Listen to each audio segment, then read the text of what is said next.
Ricardo Jorge Pinto, qual é a tua leitura de todo este simbolismo e da forma como o cidadão comum, neste caso, os cidadãos destes 27 Estados-membros, mas podemos ainda falar a 28, porque no Reino Unido estarão também a olhar para isto. Como é que as pessoas olham para o que dizem estes líderes? Pois, provavelmente com muita incerteza e cada vez com mais incerteza. O que de resto, se calhar, e independentemente dessa tal estabilidade que foi aqui mencionada e que é real, faz parte também da identidade do próprio projeto. Há uma história que se conta sobre a assinatura deste tratado, em 1957, de que por causa de uma série de contingências e de episódios, não foi possível imprimir as 4 versões em 4 línguas diferentes deste tratado. E à última hora, a única coisa que foi possível imprimir foi apenas a folha onde os primeiros ministros iam colocar a sua assinatura. E ao lado estava uma resma de folhas completamente em branco, que só depois é que foram preenchidas mais tarde. Quem assinou aquelas folhas não sabia que as folhas estavam em branco e o caso não tem sequer grande relevo, a não ser nos dar esse simbolismo de que, se calhar, desde o início, o projeto europeu era um projeto em branco, que estava ali para ser construído. Havia um propósito inequívoco, que era o propósito de derrubar uma tradição triste de uma Europa constantemente em guerra.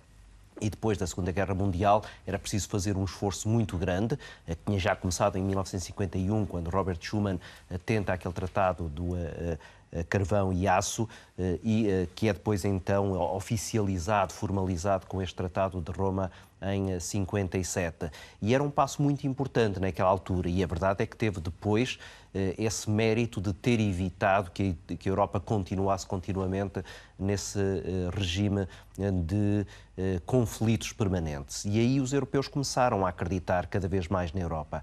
Como continuaram a acreditar cada vez mais na Europa à medida que, economicamente, iam sentindo os resultados dos efeitos dessa progressiva integração. A verdade é que, a certa altura, por culpa ou não totalmente do projeto europeu, a estabilidade do ponto de vista da segurança, o crescimento económico, tudo isso começa a mostrar falhas e começa a criar na cabeça do europeu a sensação de que não sabemos se esta é a melhor das opções que temos para o nosso bem-estar. E essa é talvez a incerteza que está neste momento. Em Itália indica que 53% dos italianos estão descontentes, olham com desconfiança, não confiam até na União Europeia. Isto acaba por revelar um pouco o sentimento e explicar aquilo que temos assistido a nível político e algumas transformações em países onde a tradição não apontava nem para o euroceticismo nem para o populismo. Porque essa desconfiança é também em grande parte alimentada por alguns líderes partidários, um pouco com um discurso um pouco mais populista e muito eurocéticos, que incutem nas pessoas essa percepção de que provavelmente a Europa é a razão de vários males. E o facto de alguns partidos que estão a ganhar força agora na Europa serem exatamente contra este projeto europeu, muito provavelmente está por detrás desse aumento de crítica que o europeu médio tem relativamente a estas próprias instituições. Mas é verdade também que as próprias instituições parecem não querer dar uma resposta eficaz a essas mesmas dúvidas. Por serem demasiado rígidas, como dizia o professor ainda há pouco, por terem tantos tratados que acabam por a própria linguagem não modificar ao longo dos tempos. A Europa abriu muitas frentes para as quais muitas vezes não estava devidamente preparada. Não há um ministro dos Negócios Estrangeiros europeu, há uma figura mais ou menos correspondente, mas que não é sequer um interlocutor privilegiado para quem de fora da Europa quer conversar com os líderes europeus. Há aquela célebre frase do Henry Kissinger que dizia sempre: nunca sei para onde telefonar quando quero ligar para a Europa, não é? Quando queremos falar com alguém que manda nos Estados Unidos... Estávamos a ver Angela Merkel e continuamos a olhar para a senhora Europa. Pois, e isso não pode ser, porque isso depois também, relativamente aos outros países, cria a sensação de que, se calhar, isto não é uma verdadeira federação, isto não é uma verdadeira união. Vamos, Ricardo, há pouco António Costa à imprensa dizia que a União Europeia é a única entidade que pode dar uma resposta positiva. Ao olhar para estes últimos anos, Portugal ainda pode esperar por mais respostas positivas? É bom que sim, porque na verdade os grandes problemas com que os países neste momento se defrontam não são problemas que possam ser resolvidos localmente. Estas questões são questões globais e têm que ter respostas em que os países se articulam e em que as soluções são encontradas naquilo que é uma espécie de federação de interesses à volta dessas mesmas opções. E, portanto, serão instituições como a União Europeia ou alguma coisa semelhante, se ela eventualmente vier a erudir-se, que terá que dar as respostas aos principais problemas, seja na área da defesa, seja na área das migrações, seja na área do combate ao terrorismo, seja na área do desenvolvimento económico. Quando agora se fala da ameaça da inteligência artificial aos postos de trabalho, que vai ser um dos grandes problemas das próximas décadas, todos percebemos que nenhum país individualmente terá capacidade de dar uma resposta eficaz a esse mesmo problema. Agora, falta saber até que ponto estas organizações têm a flexibilidade, a agilidade suficiente para se adaptarem a estas novas circunstâncias. O Tratado de Roma tinha dois grandes princípios, o princípio da soberania e o princípio da subsidiariedade. E a questão da soberania progressivamente foi se afastando de pilar fundamental deste projeto europeu. E muitas das queixas que agora os nacionais fazem têm a ver exatamente com essa perda progressiva da soberania. Exatamente. E por isso é preciso agora encontrar aqui um equilíbrio entre aquilo que é a cedência que cada cidadão tem que permitir que se faça relativamente a essa soberania, mas ao mesmo tempo aquilo que é o atingir de um bem comum, onde a perda dessa soberania não signifique de todo a delegitimação democrática das decisões que depois são tomadas. A questão do déficit também se coloca nesse patamar, Ricardo. Claro. E hoje Portugal, António Costa, bem mais feliz, vai junto dos pares europeus mostrar que conseguiu cumprir aquilo que provavelmente muitos não esperavam. Estamos outra vez reféns, continuamos reféns, como diz a esquerda próxima deste governo português, das decisões da Europa? Estamos reféns daquilo que é uma estratégia económica que a Europa define e que, portanto, depois tem que ter regras. Nós não podemos, simultaneamente, querer beneficiar de um projeto de unificação económica e, ao mesmo tempo, depois querer que cada país tenha as suas regras próprias. Isso, já se percebeu, não é possível.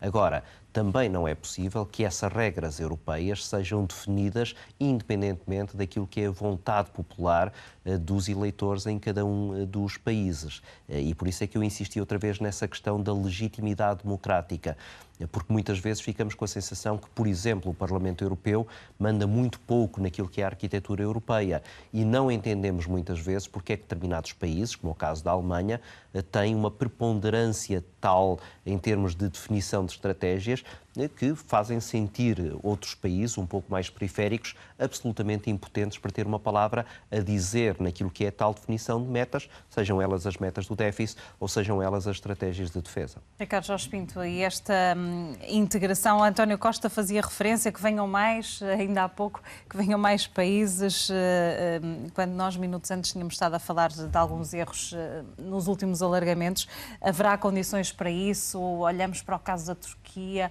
vemos uma União Europeia com tantos problemas internos, com o Reino Unido a querer sair de cena.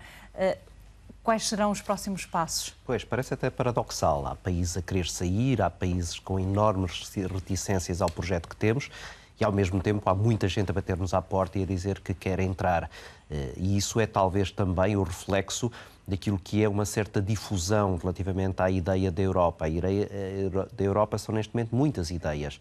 E, consoante o lugar onde nos posicionamos, olhamos para a Europa de forma completamente distinta. Veja-se, por exemplo, a apreciação que por vezes fazem os países do Norte relativamente aos países do Sul, relativamente à questão dos resgates financeiros ou à capacidade que os países têm ou não de cumprir as metas do déficit. E isso mostra como claramente na Suécia ou na Grécia não se olha para o ideal europeu exatamente da mesma maneira. O que ajudará a compreender porque é que, neste momento, países como a Turquia, que claramente estão em rota de colisão com alguns dos valores essenciais que definem o projeto político europeu, ainda assim continua a querer entrar para dentro deste projeto, o que levanta naturais resistências por parte de quem está dentro deste projeto no que diz respeito à aceitação de países como a Turquia. E, portanto, eu não vejo nenhum problema relativamente ao aumento da integração, desde que, em primeiro lugar, se comece a estabilizar essa tal ideia da Europa que será partilhada por todos, e, em segundo lugar, se cumpra uma série de requisitos que não desvirtua aquilo que é o conjunto dos países que compõem este mesmo território. E por isso é que eu não faço sequer uma avaliação muito pessimista relativamente à saída do Reino Unido. Na verdade, o Reino Unido nunca esteve de corpo e alma no interior deste projeto europeu. Mas também nunca irá deixar de ser, ainda que deixe oficialmente, não deixará de ser um parceiro próximo. Naturalmente, até porque agora vai começar a altura das negociações bilaterais com cada um dos países da União Europeia e, eventualmente, poderemos começar ali a perceber uma espécie de alternativa ao projeto europeu. Eventualmente, se as coisas correrem bem para todos os lados, esta nova forma de funcionamento do Reino Unido relativamente aos países europeus pode ser uma forma hábil e inteligente de manter essa unidade fora da tal organização da União Europeia, que nós muitas vezes, como eu há pouco dizia, nem sequer sabemos exatamente o que é. E essa estabilização neste momento é muito importante.